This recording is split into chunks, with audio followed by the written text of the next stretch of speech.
नमस्कार। आज हम चर्चा करने जा रहे हैं निर्वचन, संकल्पना, प्रक्रिया और प्रकार भाग 2 पर। इससे पहले हमने चर्चा की थी निर्वचन, संकल्पना, प्रक्रिया और प्रकार के भाग 1 पर। इस चर्चा के महत्वपूर्ण बिंदु हैं निर्वचन की प्रक्रिया, जिसके अंतर्गत हम 2 महत्वपूर्ण प्रक्रियाओं की चर्चा करेंगे, विकोडीकरण और अंतरण। इस मॉड्यूल को देखने के बाद आप जान पाएंगे कि निर्वचन की प्रक्रिया क्या है, निर्वचन की प्रक्रिया के महत्वपूर्ण चरण क्या क्या हैं, विकोडीकरण से क्या अभिप्राय है तथा उसकी उपयोगिता क्या क्या है, अंतरण की प्रक्रिया के महत्वपूर्ण चरण कौन कौन से हैं तथा निर्वचन कार्य की व्यवहारिक समस्याएं क्या क्या हैं। जैसा कि मैंने कहा, निर्वचन, संकल्पना, प्रक्रिया और प्रकार विषय को हमने 4 मॉड्यूल में विभाजित किया है। भाग 1 में हमने चर्चा की थी निर्वचन से तात्पर्य, निर्वचन का प्रयोज्य क्षेत्र और निर्वचन की आवश्यकता। इस सत्र में यानी भाग 2 में हम चर्चा करेंगे निर्वचन की प्रक्रिया, जिसके अंतर्गत हम जानेंगे विकोडीकरण और अंतरण के विषय में। आइए जानते हैं निर्वचन की प्रक्रिया क्या है। जैसा कि मैंने चर्चा की, पहले सत्र में भी मैंने इस पर बात रखने की कोशिश की थी कि निर्वचन किस प्रकार हमारे जीवन का महत्वपूर्ण हिस्सा है, और निर्वचन जिसे हम इंटरप्रेटर के रूप में जानते हैं, जिसे हम इंटरप्रिटेशन कहते हैं, जिसे हम दुभाषी के रूप में जानते हैं, वे किस तरीके से विभिन्न सभा संगोष्ठियों में, विभिन्न सम्मेलनों में, राजनयिक गतिविधियों में, संसद आदि में किस प्रकार निर्वचकों की भूमिका महत्वपूर्ण होती है, और किस प्रकार वे 2 संस्कृतियों के बीच, 2 राष्ट्रों के बीच, 2 विभिन्न मंचों के बीच संवाद स्थापित करने का काम करते हैं, या उनके बीच इंटरप्रेटर की या मीडिएटर की भूमिका निभाते हैं। तो आज हम जानेंगे कि निर्वचन की प्रक्रिया किस प्रकार संभव होती है, किस प्रकार एक निर्वचक को विभिन्न चरणों से गुजरना पड़ता है, और किस प्रकार वे इस अनुवाद की प्रक्रिया में या भाषांतरण की प्रक्रिया में किन किन समस्याओं से जूझते हैं, और जूझते हुए एक पाठ का वे, जो कि एक मौखिक पाठ है, मौखिक पाठ का मौखिक पाठ में अनुवाद करते हैं। तो आइए जानते हैं निर्वचन की प्रक्रिया के बारे में। निर्वचन पूर्णतः एक मनोभाषिक गतिविधि है तथा इसका उत्पाद संभवतः अनुसृजन जैसा ही है, यानी इसे एक तरह से रिक्रिएट ही किया जाता है, जिस प्रकार की हम अनुसृजन में, या जिसे हम रीराइटिंग कहते हैं ट्रांसलेशन के कॉन्टेक्स्ट में, उसी संदर्भ में इसे देखे जाने की आवश्यकता है। निर्वचक को मनोशब्दकोश यानी मेंटल लेक्सिकन की सहायता से तुरंत कंप्यूटर प्रणाली के अनुसार इनपुट के आधारों पर प्रोडक्ट उपलब्ध करवाना होता है। यानी जो निर्वचक हैं, जिसे हम दुभाषी के रूप में जानते हैं, इंटरप्रेटर के रूप में जानते हैं, आशु अनुवादक के रूप में जानते हैं, उनके पास शब्दकोशों का सहारा लेने या किसी तरह के इंसाइक्लोपीडियाज को देखने ऐसी कोई सुविधा उनके पास नहीं होती, क्योंकि उसी समय, जिस समय एक वक्ता अपनी बात कह रहे हैं, उसी समय, उसी या तो उनके साथ साथ या उसके 1 मिनट बाद या उनके संवाद के खत्म हो जाने के बाद उन्हें फ़ौरन उसका अनुवाद करना होता है। तो ऐसी स्थिति में उनके पास जो सहायक, जो जिसे हम अनुवाद के उपकरण के रूप में या टूल्स ऑफ ट्रांसलेशन के रूप में जिसे हम जानते हैं, वह है उनका मेंटल लेक्सिकन। उनके पास किसी अलग लेक्सिकन की को इस्तेमाल करने की, किसी और शब्दकोश को या किसी अन्य प्रकार के कोश को देखने की कोई सुविधा नहीं होती, कोई समय नहीं होता। तो उनके पास जो उनका अपना जो एक मनोशब्दकोश है, जो उनका एक लंबे अनुभव के साथ जो उनके पास एक निर्मित हुआ है, यानी उनका अपने पूरी तरह से अपने मानसिक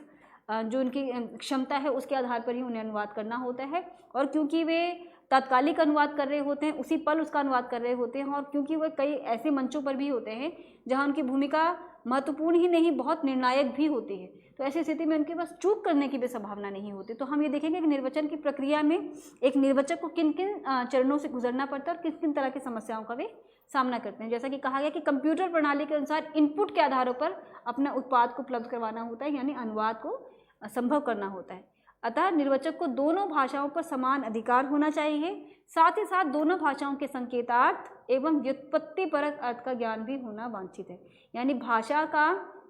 केवल एक कहा जाए कि बाह्य रूप ही नहीं, उसकी पूरा अगर किसी संदर्भ में कहा जाए तो उसका जो व्युत्पत्ति पर जो उसका अर्थ है, तो उसके बारे में उसकी समझ अच्छी होनी चाहिए, तभी वे उस भाषा के साथ और उस कथ्य के साथ और जो स्पीकर ने कहा, जो मूल वक्ता ने जो कहा, उसके साथ वे सही न्याय कर सकेंगे।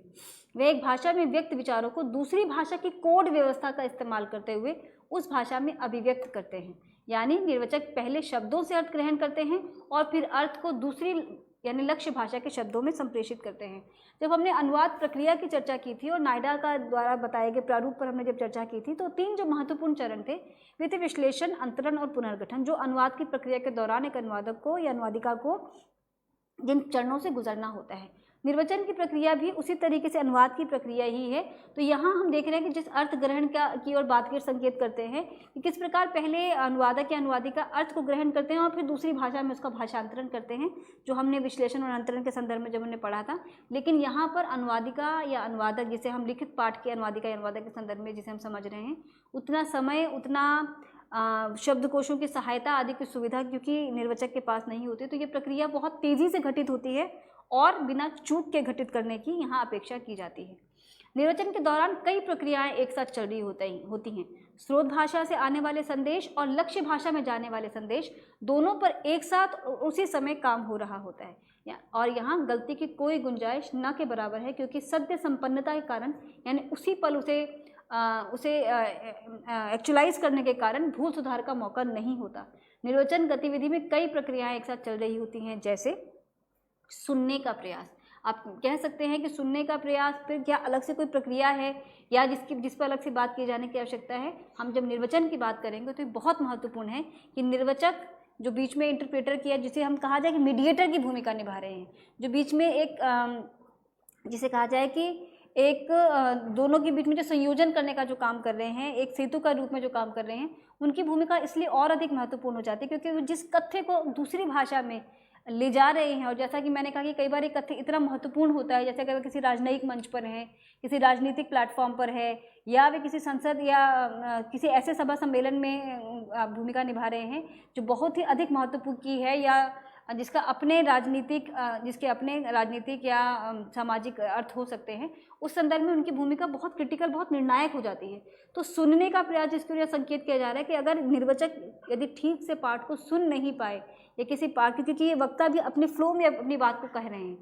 ऐसे में निर्वचक की भूमिका और अधिक महत्वपूर्ण हो जाती है क्योंकि उनको सुनने के साथ साथ उस पाठ के साथ तारतम्य भी बिठाना होता है। तो सुनने का प्रयास निर्वचन की प्रक्रिया का प्रथम चरण निर्वचक द्वारा स्रोत भाषा में दिए जा रहे भाषण को सुनना होता है और उसके बाद उसे समझना और उसका विश्लेषण कर अर्थ बोध करना होता है। और आप देख सकते हैं कि प्रक्रिया कितनी तेज़ी से घटित होती है। अल्प अवधि के स्मरण का प्रयास, यानी बहुत कम जो समय है, क्योंकि हम जैसे मैंने कहा कि जो दोनों ही प्रकार हैं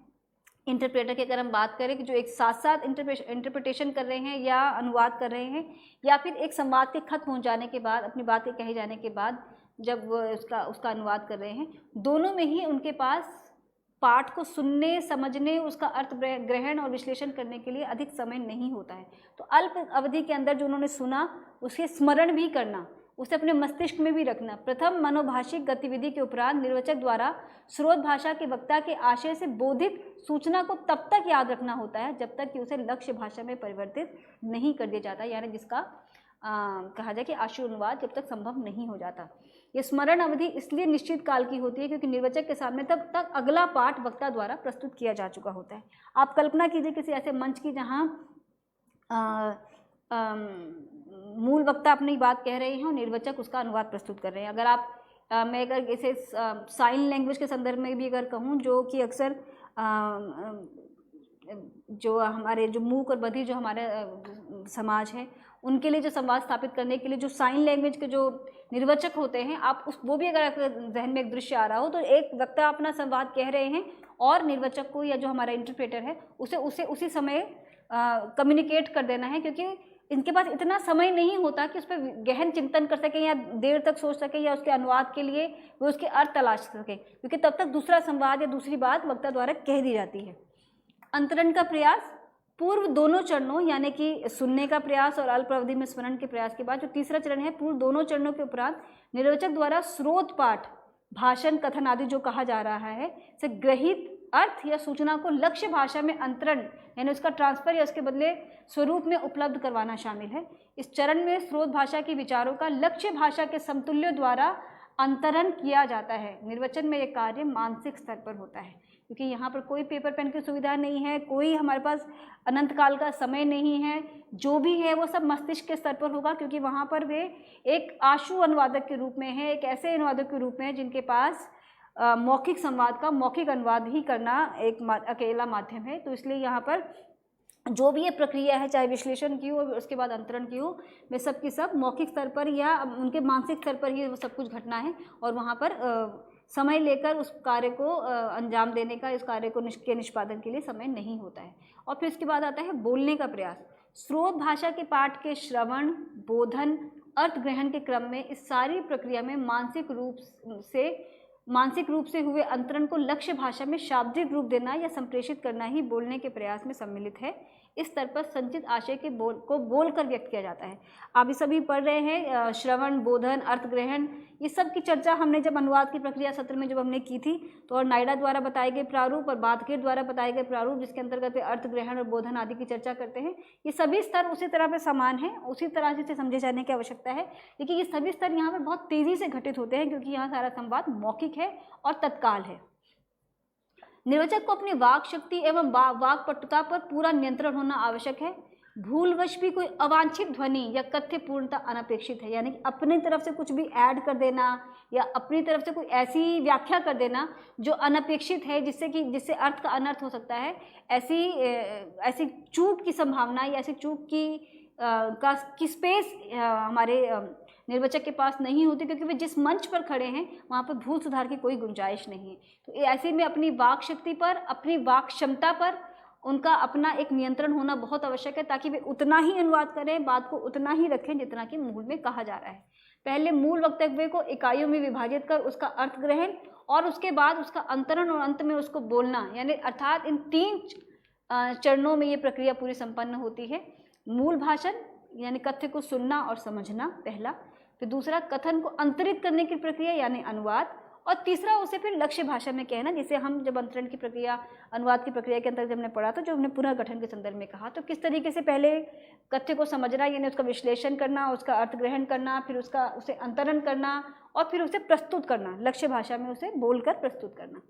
इस आधार पर हम देखेंगे कि जो हम अनुवाद प्रक्रिया के निर्वचन की प्रक्रिया के अंतर्गत जिनके हमने 2 चरणों की जो हमने शुरुआत में चर्चा की थी, विकोडीकरण और अंतरण। आइए हम जानते हैं कि विकोडीकरण यानी डिकोडिंग किसे कहते हैं, किस प्रकार पाठ का डिकोड, पहले निर्वाचक उसे डिकोड करते हैं, कोड से डिकोड करते हैं, और फिर कैसे उसे रिकोडिंग करना या फिर से उसका कोडीकरण करना और दूसरी भाषा में उसे प्रस्तुत करना। तो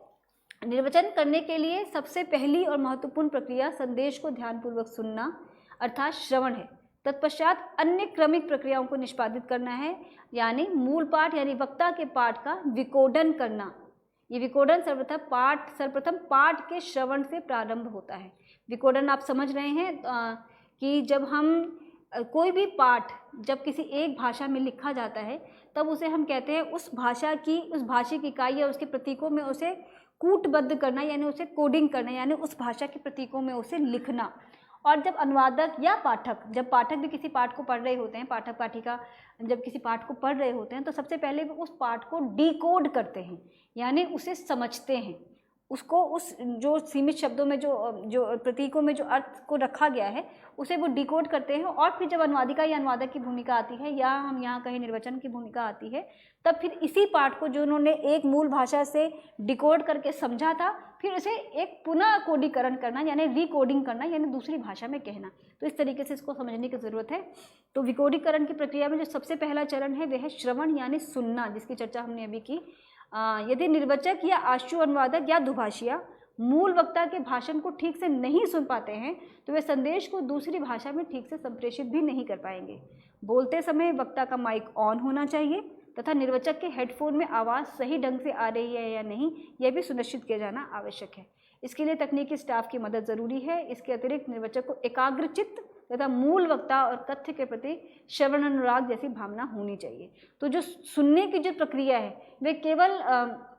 निर्वाचक के स्तर पर ही घटित नहीं होगी, या कहा जाए कि केवल निर्वाचक की भूमिका ही नहीं होगी। ये भी तय किया जाना जरूरी है कि वक्ता ने अपनी बात को स्पष्ट तरीके से कहा है या नहीं, और उस स्पष्टता को वह स्पष्ट तरीके से निर्वाचक तक पहुंचा है या नहीं। तो वो तकनीकी रूप से भी हो सकता है कि कई बार अगर माइक ऑन नहीं है या माइक में किसी तरह की कोई डिस्टर्बेंस है, तो निर्वाचक उस बात को पूरी तरह से नहीं सुन पाएंगे, और जब इसे नहीं सुन पाएंगे तो उसे संप्रेषित भी नहीं कर पाएंगे। तो ये तकनीकी रूप से भी इसकी जांच की जाने की आवश्यकता है कि वक्ता के स्तर पर भी उनके माइक में किसी तरह की कोई खराबी ना हो, और जो हमारे निर्वाचक हैं उनके पास जो उनका हेडफोन है उसमें भी ध्वनि पूरी तरीके से स्पष्ट रूप से सुनाई दे रही हो, और उसमें किसी तरह की कोई व्यवधान ना हो। और दूसरा ये कि जो हमारे निर्वचक हैं वो मानसिक रूप से शांत हों, एकाग्रचित्त हों, क्योंकि इसमें कंसंट्रेशन बहुत महत्वपूर्ण है, क्योंकि तभी वे उस पाठ को समझ पाएंगे जब वे खुद उस पाठ पर पूरी तरीके से अपने ध्यान को केंद्रित करेंगे। हाव भाव, भंगिमाओं आदि इशारों से अर्थ को समझना। अक्सर जब हम अपनी बात कहते हैं तो हम बात करते वक्त जो भी हमारे जहन में चल रहा होता है उसे हम अपने हाव भाव से, अपने चेहरे के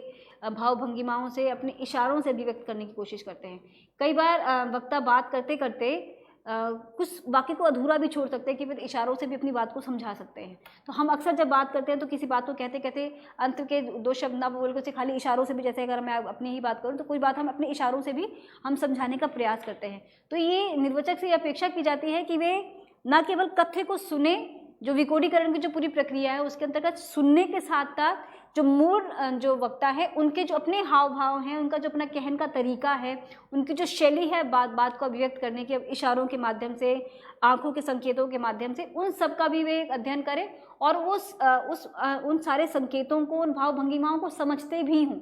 ये भी ज़रूरी है कि वे उन भाव भंगिमाओं का भी डिकोड कर सकें। तो ये भी एक समझे जाने की आवश्यकता है। मनुष्य कभी कभी शब्दों के माध्यम से अपनी बात कहने में समर्थ नहीं हो पाते हैं, वे हकलाते हैं, हाथ या बाजू, उंगलियों अथवा अपनी भाव भंगिमाओं से अपनी बात को स्पष्ट करने का प्रयास करते हैं। अतः संदेश को समझने में हाव भाव भंगिमाओं आदि का भी अपना महत्व है। हाथों के इशारे, आंखों में हो रहे इशारे, चढ़ी हुई त्योरियाँ, स्वर का तेज होना या नरम पड़ना आदि चीज़ें वक्ता की मनोदशा एवं दिए जा रहे वक्तव्य की पृष्ठभूमि, जैसे देशभक्ति, जन भावना तथा युद्ध आदि के प्रति वितृष्णा जैसे मूल संदेश को पुष्ट कर सकती है। एक अच्छे निर्वचक या अच्छी निर्वचक इनका सहारा लेकर अपने निर्वचन को ज़्यादा संप्रेषणीय बना सकते हैं। जब हम किसी कथावाचक को कहानी सुनाते हुए देखते हैं तो कहानी सुनाते हुए वे अपने श्रोताओं को आकर्षित करने के लिए कहानी के साथ साथ अपनी बहुत सारी भाव भंगिमाओं का इस्तेमाल कर रहे होते हैं। इशारों के माध्यम से, आंखों के माध्यम से अलग अलग संवाद को अलग अलग तरीके से एक्सप्रेस करने का प्रयास कर रहे होते हैं। इन सभी इशारों को, संकेतों को, भाव भंगिमाओं को समझकर जो हमारे निर्वचक है ये समझ सकते हैं कि जो मूल रचनाकार हैं वो बात को कितने प्रभाव से कह रहे हैं, और उसी प्रभाव को वो एक तरह से रिक्रिएट करने का प्रयास करते हैं ताकि वह लक्ष्य पाठक या वह लक्ष्य भाषा के श्रोता उस पाठ को उसी पृष्ठभूमि या उसी मनोभूमि पर ग्रहण कर सके जिस मनोभूमि पर या जिस प्रभाव के साथ मूल रचनाकार ने कहने का प्रयास किया है। विश्लेषण, भाषण को समझने के लिए उसे ध्यान से सुनना जरूरी है। ध्यान से सुनना एक सक्रिय क्रिया है। इसके अलावा वक्ता के वाक्य के महत्वपूर्ण हिस्से पर ध्यान केंद्रित करना आवश्यक है। इसके साथ साथ भाषण के विषय के बारे में समुचित जानकारी का होना, वक्ता के झुकाव, उसके वक्तव्य से संबंधित ऐतिहासिक, सांस्कृतिक एवं मंतव्य यथा राजनीतिक, आर्थिक, व्यापार, प्रतिनिधि समूह, समझौते व द्विपक्षीय आर्थिक हितों की पृष्ठभूमि में कूटनीति आदि का ज्ञान तथा श्रोताओं के ज्ञान स्तर के बारे में बुनियादी जानकारी निर्वचक के लिए विश्लेषण की प्रक्रिया को सरल कर देती है। इससे निर्वचन में मदद मिलती है। निर्वचक यदि चाहें तो कुछ महत्वपूर्ण तथ्य या आंकड़े एक कागज़ पर साथ साथ नोट भी करते हैं या कर सकते हैं। तो जो विश्लेषण की जो प्रक्रिया है, जिसके अंतर्गत हमने अनुवाद की प्रक्रिया पर भी जब हमने इसकी चर्चा की थी, तो जो विश्लेषण की प्रक्रिया है उसमें क्योंकि यहाँ मौखिक प्रक्रिया है, सारी की सारी मौखिक संवाद हैं, तो उसे सही तरीके से सुनना और सुनने के साथ जो मूल जो वक्ता है उनका अपना जो एक जो उसको लेकर जो भाव है, चाहे अगर यदि कोई राजनीतिक घटना पर बोल रहे हैं या किसी सामाजिक घटना पर बोल रहे हैं या किसी सामाजिक मुद्दे पर, ऐतिहासिक मुद्दे पर बोल रहे हैं या किसी आर्थिक गतिविधि या किसी आर्थिक संबंधी किसी मुद्दे पर बोल रहे हैं, तो उनका अपना उस पर जो टेक है, उनका जो अपना एक स्टैंड है, उसके बारे में भी अगर निर्वचक को जानकारी हो तो उसे बहुत सहायता मिलती है कथ्य का विश्लेषण करने की। क्योंकि और अक्सर हम देखते हैं कि जो निर्वचक होते हैं, खासतौर पर ऐसे महत्वपूर्ण या निर्णायक क्षेत्रों में जब निर्वचकों की भूमिका होती है या उनकी जो ज़रूरत महसूस की जाती है, तो वो एक जिस डेलीगेशन के साथ या जिस प्रतिनिधिमंडल का भी महत्वपूर्ण स्थान होता है और वे वक्ता के साथ रहते हैं। इस तरह वक्ता और निर्वचक दोनों में भी एक अलग खास तरह की एक समझ, एक तरह का समन्वय पैदा हो जाता है, जिसके माध्यम से वो एक दूसरे को जानते हैं कि इस राजनीतिक मुद्दे पर या इस पर्टिकुलर मुद्दे पर उनकी अपनी क्या राय है, और जब वे बात को व्यक्त करेंगे तो वो किस बात को उनके केंद्र में कौन कौन सी बातें रहेंगी। तो इस तरह उनके बीच में अगर सामंजस्य हो वक्ता और निर्वचक के बीच में, तो विश्लेषण की जो प्रक्रिया है वो थोड़ी सरल हो जाती है, क्योंकि यहाँ निर्वचक एकदम आइसोलेटेड, एकदम ब्लाइंड होकर किसी कथ्य को नहीं सुन रहे हैं। वो उस कथ्य के साथ और उस वक्ता के साथ अगर उनका तारतम्य है, उसके वक्ता के साथ अगर उनका एक लंबा संबंध है या लंबे समय उनके साथ रहने का मौका मिला है, या उस प्रतिनिधिमंडल में वे साथ रहे हैं, या उनके साथ अन्य मंचों पर भी वे साथ रहे हैं, तो उनका जो अपना किसी मुद्दे को लेकर जो उनका अपना जो दृष्टिकोण है उसके बारे में निर्वचक पहले से जानते हैं, तो उन्हें पाठ के विश्लेषण में जो कि वक्ता ने कहा उसे समझने में थोड़ी सरलता होती है। तो इसलिए वे जो विश्लेषण की प्रक्रिया वो थोड़ी कंपैरेटिवली थोड़ी सरल हो जाती है। विषय की समझ, एक भाषा के संदेश को दूसरी भाषा में संप्रेषित करने के लिए पहले उसे ठीक से समझना आवश्यक है। निर्वचक के लिए विषय वस्तु की समझ जरूरी है। जैसा कि पहले भी हम चर्चा कर चुके हैं कि अनुवाद के लिए अक्सर कहा जाता है कि 2 भाषाओं का ज्ञान होना जरूरी है। 2 भाषाओं के साथ साथ जिस संदर्भ विशेष के लिए आप अनुवाद कर रहे हैं, चाहे वह लिखित अनुवाद हो या उसका मौखिक अनुवाद हो, हम किसी भी संदर्भ में जब हम अनुवाद कर रहे हैं तो उस 2 भाषाओं के साथ साथ उस पर्टिकुलर संस्कृति, वह विषय जिसके लिए आप अनुवाद कर रहे हैं, वह पृष्ठभूमि जिसके लिए आप अनुवाद कर रहे हैं, चाहे वह लिखित है या मौखिक अनुवाद, उसकी समझ होना अनुवादिका अनुवादक के लिए बहुत आवश्यक है। और ख़ासतौर पर जब हम निर्वचक की भूमिका है, जिसे हम दुभाषी या इंटरप्रेटर कहते हैं, उनकी भूमिका क्योंकि बहुत निर्णायक भूमिका होती है, क्योंकि वे ऐसे मंचों पर अपने देश का भी प्रतिनिधित्व कर रहे होते हैं या अपनी किसी विचारधारा का भी प्रतिनिधित्व कर रहे होते हैं। तो ऐसी स्थिति में विषय की समझ होना बहुत आवश्यक है, क्योंकि कई बार वक्ता ने जो कहा, निर्वचक उसे और स्पष्ट तरीके से भी समझाने का प्रयास कर सकते हैं। तो ऐसी स्थिति में बहुत आवश्यक है कि निर्वचक को विषय की अच्छी समझ हो, जिस विषय के लिए वे यहाँ निर्वचन के लिए उपस्थित हैं उसके बारे में उन्हें जानकारी हो। निर्वचक के लिए विषय वस्तु की समझ जरूरी है। कई बार बैठक या सम्मेलन से पहले दौत्य संबंधी दस्तावेजों का या आपसी सहमति व संयुक्त रक्षा, व्यापार, समझौते आदि के वक्तव्य तथा घोषणा पत्रों से जुड़े दस्तावेज उन्हें उपलब्ध करवाए जाते हैं। उन्हें पहले ही पढ़कर निर्वचक यथोचित तैयारी के साथ निर्वचन का काम कर सकते हैं। विशेष रूप से तकनीकी विषय पर दिए जा रहे भाषण के संदर्भ में इसका महत्व और अधिक बढ़ जाता है। निर्वचक को किसी तकनीकी विषय में प्रयोग की जाने वाली पारिभाषिक शब्दावली की जानकारी अवश्य होनी चाहिए। सार्वजनिक समारोहों तथा गणतंत्र दिवस तथा स्वाधीनता दिवस पर निर्वचन में प्रचुर मात्रा में देश की सुरक्षा, विकास एवं पुरस्कारों से संबंधित आंकड़े दिए जाते हैं। इन्हें पहले ही निर्वचकों को प्रायः उपलब्ध करवा दिया जाता है। तो विषय की समझ के अंतर्गत ये दोनों ही बिंदु महत्वपूर्ण हैं कि एक तो निर्वचक को अपने से ही जिस विषय के लिए वे निर्वचन कर रहे हैं उसकी समझ वे खुद पैदा करें, या उसके बारे में जो अपेक्षित जानकारी है वे उसे उनका संयोजन उन्हें जुटाएं और उनके बारे में अपनी एक समझ विकसित करें। उसके साथ साथ ऐसे विशेष सभा सम्मेलनों में जो उन्हें पहले से जो टेक्स्ट या पाठ जो उन्हें जो उपलब्ध करवाया जाता है उसका भी वे गहन अध्ययन कर ले, उसे समझ ले। साथ ही जिस विषय के लिए वे निर्वचन कर रहे हैं उस विषय की जो अपनी एक पारिभाषिक शब्दावली है, जो टेक्निकल टर्मिनोलॉजी है, जो खास संदर्भ में उसी विषय के संदर्भ में जिसका इस्तेमाल होता है, उसकी समझ भी हो, उसकी जानकारी हो, उसके प्रयोग की समझ हो, सलाहियत हो उनके पास। और साथ साथ जब हमने कहा कि ऐसे सार्वजनिक समारोहों में जहाँ गणतंत्र दिवस या स्वाधीनता दिवस आदि पर जब निर्वचक अपनी बात कहते हैं, अनुवाद के माध्यम से अपनी बात को कहते हैं, तो उन्हें पहले से बहुत सारी जानकारी उपलब्ध करवा दी जाती है। तो उसके बारे में जानकारी के बारे में विस्तृत अध्ययन करके और उसके संदर्भ में जिन शब्दों आदि के बारे में उनसे अपेक्षा की जाती है उनका भी वे पहले गहन अध्ययन कर ले और उसके अनुसार ही वे अपने कार्य को एक तरह से कार्य का सही निष्पादन करें, तभी उसके साथ अधिक न्याय कर पाएंगे। तो विषय की समझ भी उतना ही महत्वपूर्ण एक तत्व है। शिक्षा तथा सामान्य ज्ञान, अनुवादक के संदर्भ में जैसे हमने कहा कि अनुवादिका अनुवादक से अपेक्षा की जाती है कि जिस विषय के लिए वे अनुवाद कर रहे हैं उसकी उन्हें जानकारी हो। उसी तरीके से यहाँ निर्वचक से भी उम्मीद है कि जिस विषय के बारे में के लिए वे निर्वचन कर रहे हैं उस विषय की उन्हें जानकारी, तो उसके अतिरिक्त उन्हें सामान्य ज्ञान हो, ताकि जिस विषय में वह निर्वचन कर रहे हैं और ये वक्ता जिस बात को कह रहे हैं तो उनके बातों में जो सामान्य ज्ञान अगर अभिव्यक्त हो रहा है तो उसकी समझ उन्हें अवश्य हो, ताकि वे सही तरीके से उसका निष्पादन कर सके। निर्वचक का भाषा के क्षेत्र में उच्च शिक्षा प्राप्त होना तथा प्रशिक्षित होना आवश्यक है। इसके अलावा हर विषय के बारे में उनका सार्वभौम यानी वैश्विक, जिसे हम कहते हैं कि वर्ल्ड नॉलेज, यानी कि कुछ ज्ञान सब चीज़ों का होना आवश्यक है। इसका कारण यह है कि उसे किसी भी विषय पर निर्वचन करना पड़ सकता है। विषय को समझे बिना वे निर्वचन के साथ न्याय नहीं कर सकते। इसके लिए बौद्धिक क्षमता भी जरूरी है। वास्तव में एक आदर्श निर्वचक चलता फिरता विश्वकोश जैसा होता है। उसके लिए समाचार पत्रों और पत्रिकाओं के माध्यम से जानकारियां हासिल करना अनिवार्य है। विषय विशेष के विशेषज्ञ निर्वचक भी उच्च स्तरीय सभाओं, सम्मेलनों तथा बैठकों में अपनी संवाद सेवा देते हैं। जैसे रक्षा सौदों व सहमतियों व संयुक्त रक्षा अभियानों में रक्षा विशेषज्ञ ही अपने अपने देशों के सेना प्रमुखों व रक्षा मंत्रियों की बैठकों में निर्वचन कार्य करते हैं। बड़े राष्ट्रों की रक्षा सेवाओं में भाषा विज्ञानियों, अनुवादकों व निर्वचकों के अलग से सेवा संवर्ग की व्यवस्था भी होती है। तो जिस तरह जिस महत्व का कोई कार्य है उसी तरीके से निर्वचकों के लिए, अनुवादकों के लिए भी व्यवस्था की जाती है। तो निर्वचक से अपेक्षा की जाती है कि विषय के ज्ञान के साथ साथ उन्हें जो आम जो सामान्य जीवन है उसके बारे में भी उन्हें जानकारी हो, ताकि यदि उन्हें ऐसी किसी विशेष स्थिति में निर्वचन करना पड़े तो वो सामान्य ज्ञान से संदर्भित जो भाषा में जो प्रयुक्तियाँ आएंगी या जो संवाद आएंगे उनकी भी वे समझ हो, ताकि वे सही अनुवाद कर सकें।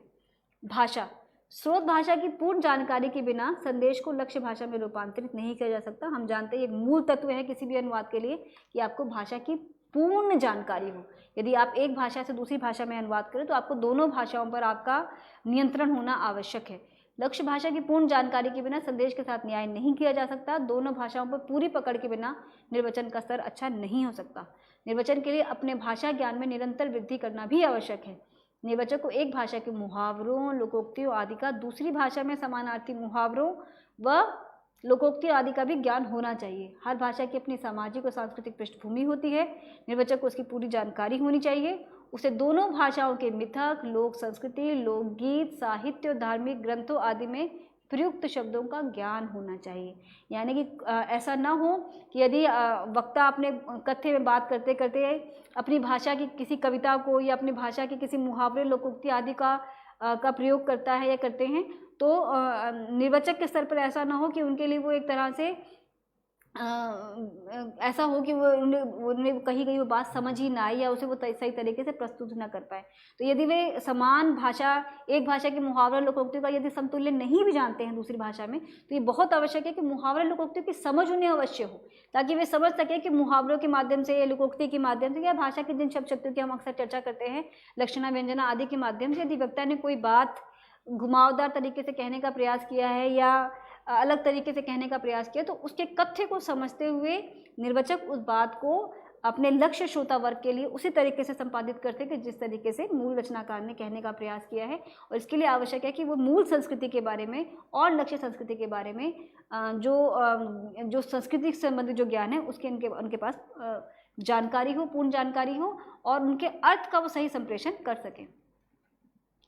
और जो एक और महत्वपूर्ण तत्व है वह, जब हम खासतौर पर जब हम निर्वचन की बात करें तो वह है उच्चारण और शैली। क्योंकि जिस तरह हम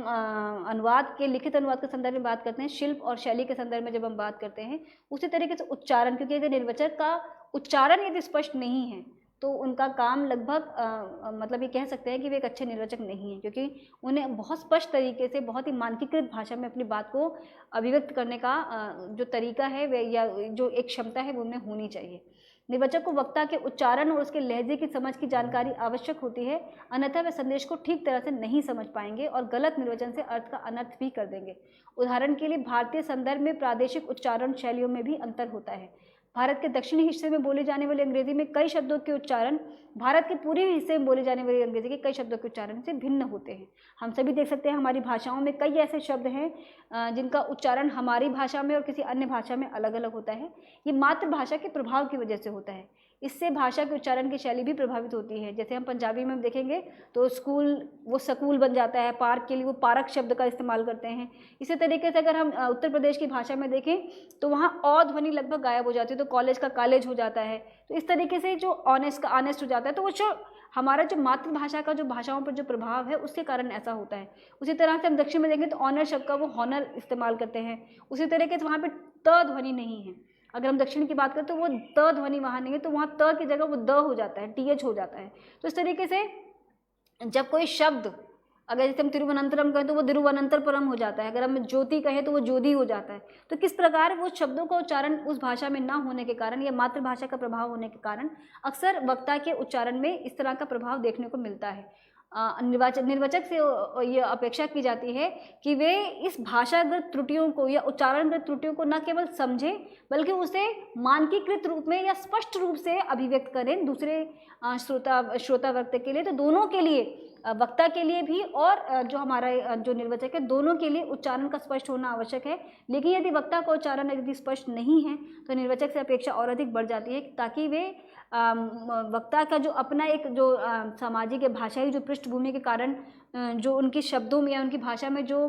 कह सकते हैं कि बोलने में या उच्चारण में जो त्रुटियां हैं उसका वे निवारण कर सकें और सही तरीके से उसे प्रस्तुत कर सकें। तो हम देख सकते हैं कि जैसे अगर हम पूर्व की तरफ चले जाएं तो जो वैल्यू शब्द है वो वैल्यू बन जाता है, उसी तरह वेटरनरी डॉक्टर के लिए वेटरनरी डॉक्टर हो जाता है। तो किस प्रकार में शब्द का उच्चारण बदल जाता है, तो मूल जो शब्द है उसकी समझ यदि निर्वचक को है तो वो सही न्याय कर पाएंगे और सही तरीके से मानकीकृत रूप में उसे प्रस्तुत कर पाएंगे।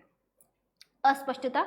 कई बार वक्ता के भाषण में अस्पष्टता हो सकती है। यदि वक्ता की भाषा समृद्ध नहीं है या यदि उसे उस विषय की समुचित जानकारी नहीं है जिस पर वे बोल रहे हैं तो अस्पष्टता की संभावना बनी रहती है। ये वक्ता की गलती की वजह से भी हो सकता है और उस पर निर्वचक का कोई नियंत्रण नहीं होता, किंतु ऐसी स्थिति में वे भाषण अथवा सभा स्थल छोड़कर नहीं जा सकते हैं। ऐसे समय में निर्वचक को चाहिए कि वे लक्ष्य भाषा में मूल संदेश को बाधित न होने दें। यदि निर्वचक का भाषा ज्ञान, विषय ज्ञान अव्वल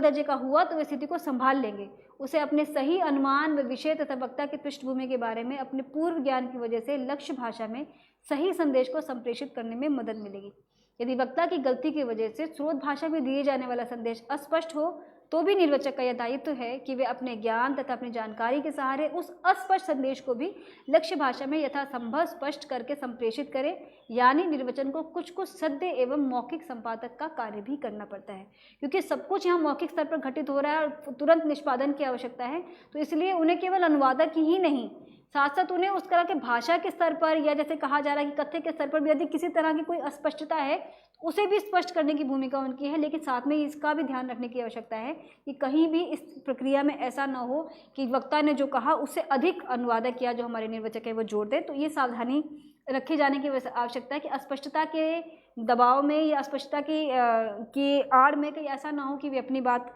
कहने का प्रयास करें या उसमें कुछ जोड़ दे। तो यहाँ उन्हें अपनी तटस्थता और निष्ठा दोनों के प्रति उन्हें जिम्मेदार होना होगा और उसे उतना ही कहना होगा जितना कि मूल रचनाकार ने या मूल वक्ता ने कहा है। हाँ, जहाँ तक स्पष्टता का सवाल है तो उसे स्पष्ट करने का, क्योंकि जैसा कहा जा रहा है कि मौखिक संपादक की भूमिका भी उनकी होती है। अब दूसरा जो महत्वपूर्ण बिंदु है, जैसे हमने कहा विकोडीकरण, और दूसरा है अंतरण, यानी कि पाठ का अनुवाद। अर्थग्रहण बोधन के उपरांत संदेश को दूसरी लक्ष्य भाषा में व्यक्त करने की प्रक्रिया के विभिन्न चरण प्रारंभ होते हैं। पहला चरण है पुनः प्रस्तुतिकरण का प्रयास, यानी जो कहा गया उसे दूसरी भाषा में प्रस्तुत करना। स्रोत भाषा में कहे गए संदेश को सुनने के बाद निर्वचक या दुभाषी के दिमाग में जो प्रक्रिया चलती है उसे हम अंतरण या पुनः प्रस्तुतिकरण का प्रयास कहते हैं। ये लक्ष्य भाषा में संदेश को संप्रेषित करने से पहले की प्रक्रिया है। ये एक जटिल प्रक्रिया होती है जो लगातार निर्वचक के मनोमस्तिष्क में चल रही होती है। हमने शुरू में बात की कि उनका अपना एक मेंटल लेक्सिकन होता है जिसके अंतर्गत विश्लेषण और अंतरण की प्रक्रिया साथ साथ चलती है। तो जब वे अपनी बात का मानसिक रूप से जब उसका अनुवाद कर लेते हैं तो उसे पुनः प्रस्तुतिकरण या कहा जाए कि उसे उसका उच्चारण करते हैं या उसे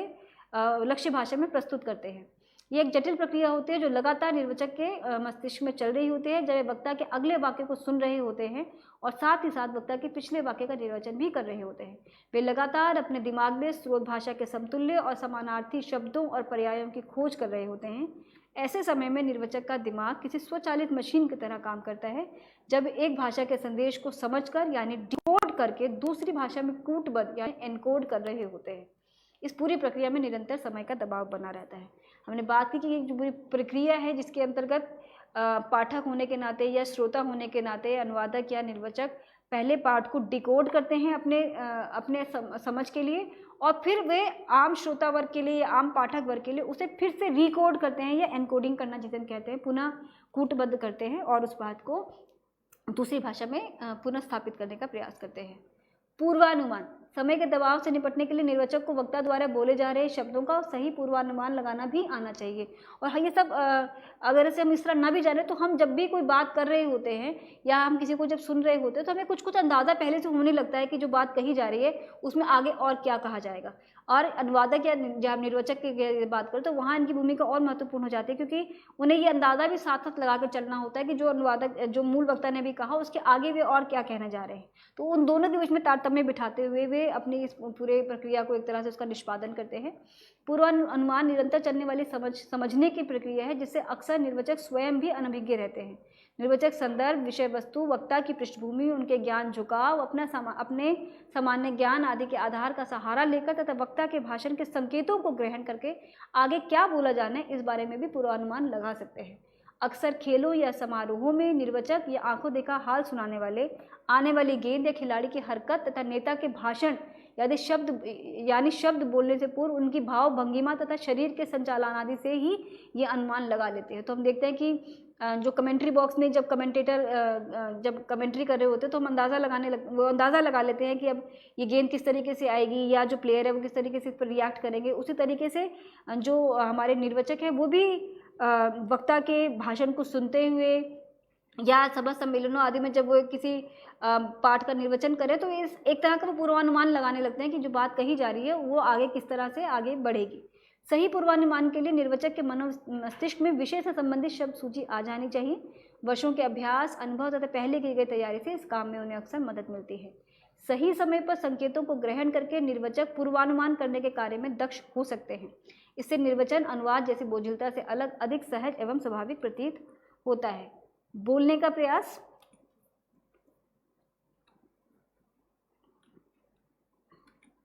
बोलने का प्रयास निर्वचन की प्रक्रिया में बोलना भी एक महत्वपूर्ण क्रिया है और कहा जाए कि बहुत महत्वपूर्ण क्रिया है, क्योंकि यहाँ जो अनुवाद को जो निष्पादन है वो बोलने के माध्यम से ही होगा। किसी भी बैठक या सम्मेलन में जहाँ निर्वचन की व्यवस्था होती है वहाँ आप वक्ता को बोलते हुए सुनते हैं कि तो निर्वचन के बोलने को समझते हैं। यदि आप मूल वक्ता की बात को नहीं भाषा को नहीं जानते हैं तो आप वक्ता को बोलते हुए से केवल सुनते हैं, लेकिन जो आपका मुख्य जो केंद्रीकरण होता है या आपको जो ध्यान होता है वो निर्वाचक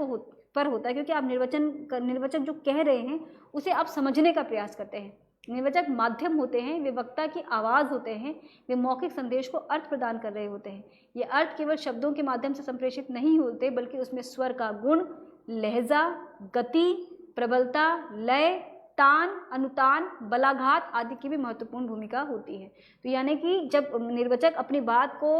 अनुवाद के माध्यम से जब वे कह रहे होते हैं तो वहाँ ये अपेक्षा की जाती है कि लक्ष्य भाषा का जो समाज है वह बात उन तक उसी तरह संप्रेषित हो जैसे कि मूल वक्ता ने कहने का प्रयास किया है। तो इसमें वे अपने अगर वे केवल सपाट तरीके से अगर अपनी बात को कह देंगे तो बात का जो प्रभाव था या उसके जो एक इम्पैक्ट था वो वैसा उस तरीके से उसका निर्माण नहीं हो पाता। इसलिए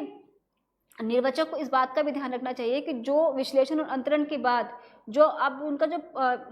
प्रस्तुतिकरण का जो स्टेज है या जो चरण है जिसके माध्यम से वे पाठ का निष्पादन कर रहे हैं, जिसके माध्यम से श्रोता उस पाठ को सुन पा रहे हैं, वहाँ उनके पास भाषा पर और अपनी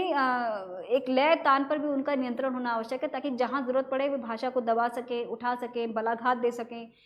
या उस अपनी भाषा को उसी फ्लो में या उसी तरीके से कहने का प्रयास करें जिस तरीके से मूल वक्ता ने कहकर अपना प्रभाव निर्माण करने का प्रयास किया है। पेशेवर निर्वाचक के भाषण की शैली हर दृष्टि से बिल्कुल सही होनी चाहिए। उन्हें स्पष्ट और जीवंत वक्ता होना चाहिए। उनकी आवाज़ ऐसी होनी चाहिए कि सुनने वाला उबे नहीं और देर तक उन्हें आराम से सुन सके। वक्ता विषय और संदर्भ के अनुरूप ही उन्हें स्वर लहरियों में उतार चढ़ाव करना आना चाहिए। बोलते समय निर्वाचक का चित्त शांत होना चाहिए और उनके जहन में कोई तनाव नहीं होना चाहिए। तो हम देख सकते हैं कि जो निर्वचन की जो प्रक्रिया है उसके अंतर्गत जिन दो महत्वपूर्ण चरणों की चर्चा की गई, विकोडीकरण और अंतरण, और विकोडीकरण के अंतर्गत कि किस प्रकार जो निर्वाचक है वो किस तरह पाठ को सुने, स्पष्टता को किस तरह स्पष्ट करें, किस तरीके से उसे प्रस्तुत करने से पहले जो अलग अलग जो तकनीकी या भाषाई जो व्यवधान है उन सब का निवारण करते हुए वे पाठ को डिकोड करते हैं पहली बार अपने सुविधा के लिए। और फिर जब वो पाठ डिकोड हो जाता है तब अंतरण के लिए उनको क्या क्या जो आयाम है, जो बोलने का प्रयास, पूर्वानुमान है या पुनः प्रस्तुतिकरण का प्रयास हो, तो इन सभी चरणों से गुजरते हुए वे पाठ का निष्पादन करते हैं या उनका अनुवाद प्रस्तुत करते हैं। तो वहाँ